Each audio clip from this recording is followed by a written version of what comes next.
This is my hometown, Richmond, Virginia. I was raised here before moving out of the city in the mid-90s, and just last year returned to find it a very different place. So, when I saw the Richmond Police Department on the list of options for this project, I was intrigued.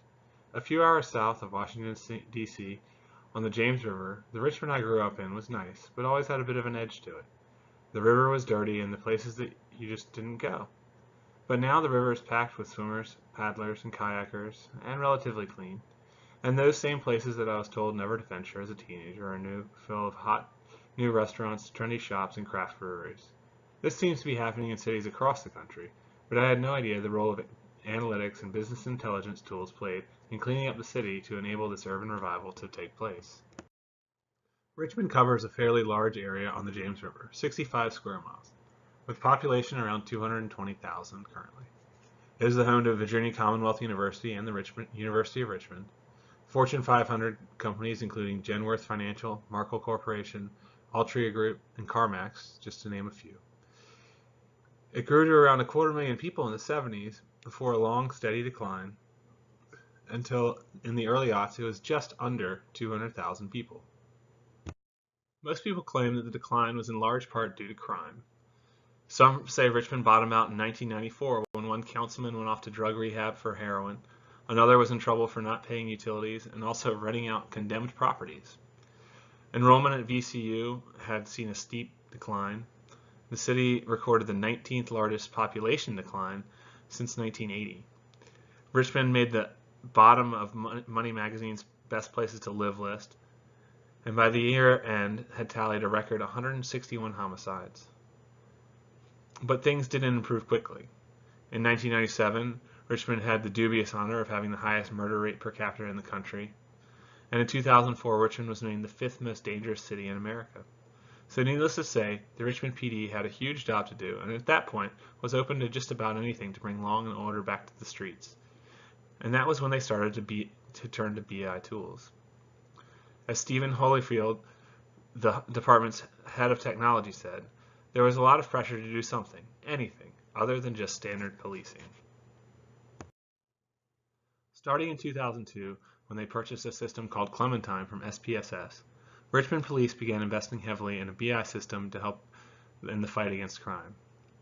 Clementine evolved into SPSS Modeler, which the department uses to analyze data, along with other tools which are layered on top, including Web Focus from Information Builders, which provides reports and a mobile portal for officers.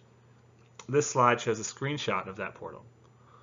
The department also enlisted ESRI's GIS mapping software so that those portals and reports could include information overlaid across maps and make it easier for officers to use in the field. Modeler extracts information from the dispatch system, 911 records, and other internal and external information sources to produce dashboards, maps showing summaries of crime data going back 15 years. Reports are generated daily at different levels of granularity for all members of the department, from the chief getting an overview of the statistics for the city, down to the precinct's commanders who get a report on their potential hotspots in their precinct or crime patterns developing, and on down to patrolmen who gets a map showing areas with the highest likelihood of crime being committed based on the time of day, weather, and other factors. When officers create a report, it is added to the system in near real time, and at times alerting section commanders when thresholds are reached and more officers needed in a certain area, or if a pattern is developing that needs to be addressed. The first big win for the Clementine system came on New Year's Eve in 2003, when officers were deployed based on its recommendations and reported a gunshots dropping of 50% over the previous year's New Year's. Clementine also takes in data and produces probabilities of motives for crimes, one time even producing a lead that ended up being pivotal in solving a triple homicide. Other benefits of Clementine include pinpointing hotspots, deploying officers at locations that have highest probability of criminal activity, and identifying minor crimes that are likely to escalate into violent crimes, analyzing past data on the area and involvement by certain individuals. This is another screenshot of the system showing a drop-down menu of options to overlay on the map.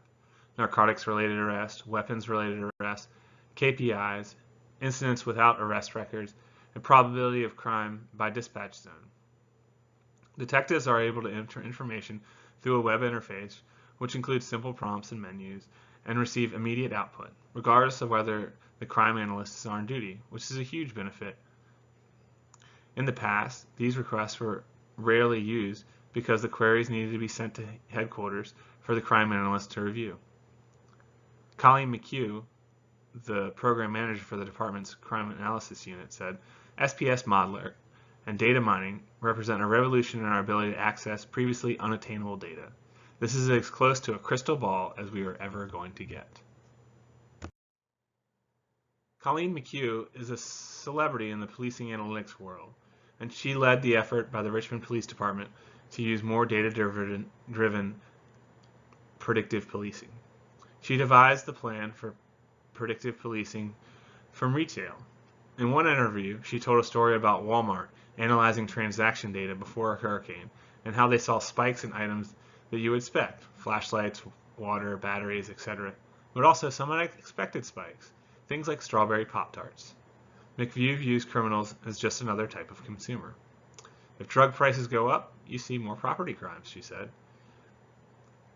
But we also have some strawberry Pop-Tarts in law enforcement. In 2003, she analyzed data in the weeks after Hurricane Isabel and discovered that following bad weather, complaints of random gunfire, or what the Richmond Police Department classifies as promiscuous shooting, increased. No one really could say why that was happening, but just knowing that it was going to happen, they were able to pinpoint areas at higher risk, and the department could prepare accordingly. The police department deployed officers to target areas McHugh identified, and the next major weather event, gunfire dropped 47%. McHugh also related predictive policing and predicting criminal trends to retail in the form of cost cutting. In retail, the ability to predict trends can generate sales. In law enforcement, it can save money. As she said in another interview, for every crime that was prevented, you don't have to arrest anyone. You don't have the time associated with processing and booking criminals. You didn't have the cost associated with holding them if they need to be held prior to trial, or the judicial resources to try them, or the correctional facilities to incarcerate them. All those savings have led to millions of dollars in benefit to the department and the city's taxpayers. Another interesting fact about Ms. McHugh is that she assisted in the capture of the DC sniper, using data about locations of the first several attacks to identify places that the sniper was most likely to strike later. She used attributes of the locations from the first several places, such as the number of major highways, back roads, tree covers, wooded areas, and gas stations, and developed a predictive model for where she thought he would be most likely to strike next. And it so happens he was arrested in one of the most high likelihood places that her model identified. I made several attempts to contact a primary source about the implementation of these systems within the police department, but was unable to speak with anybody. So I can't really get into the issues that they faced implementing the program, but through a few interviews and stories that I did read, it seems that they have the same issues that affect most organizations that try and implement BI tools. There are challenges implementing the system, from the technical challenge of integrating so many legacy systems together and disparate sources of data. And the data that they did have was written in a narrative fashion, which Colleen McHugh said was ugly as sin itself. It was never intended to be analyzed. So that was a main problem. And the other problem was, of course, buy-in. Changing the ways the detective, who for years had relied on their guts to solve crimes. Working with a detective started as one of her main problems, but eventually she won them over with results. She said, "I'd be working with veteran detectives who are still using note cards to manage cases, and they'd come in at the end of the day after working hard and coming up empty and say, "Hey, that crystal ball thing you got going, I think I could use some help from that." But she said she always remembered her place on the force was an analyst role and to support the policemen and detectives. She added, "I'm never going to tell a cop what to do. It is important to understand where I fit in the ecosystem." And I think that really ultimately led to a lot of success in her implementation of these tools. Another challenge was developing a framework that allowed the Richmond Police Department to use the existing data resources and create a comprehensive method to view the data. It meant they were able to import the data into analysis software from all the different systems and export into usable information with comprehensive reports. And the critical piece that solved this problem was the Web Focus portal by InfoBuilders.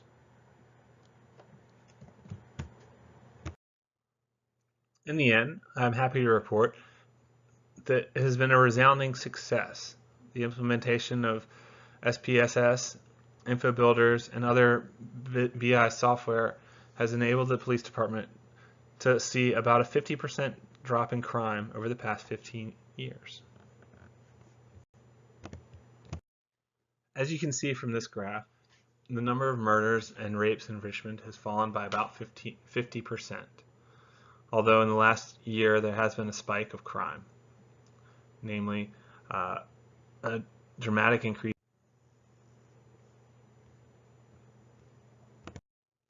Here you can see robberies and assaults in Richmond have also fallen by about 50%. This use of BI tools has been a great success for the Richmond Police Department. In 2007, they were honored by Gartner, winning their BI Excellence Award. Their work continues today, and Richmond is a much safer place because of the hard work of Colleen McHugh and her team and the tools that they put into place for the department. Thank you for your time today. I did have 2 discussion questions for the class at the end of this presentation. First, the U.S. overall has seen a significant decline in violent crime over the past few decades. How much of that decline in Richmond do you think could be attributed to BI? And how much of the decline nationally is to other agencies throughout the country using business intelligence tools? And how would you go about finding out the answer to that question? I thought that was especially interesting, giving the readings about a system by IBM called Blue Crush, which is marketed directly to police departments. Another question after this week's readings that I had was how departments use different analytical techniques such as classification, clustering, and regression for predictive policing.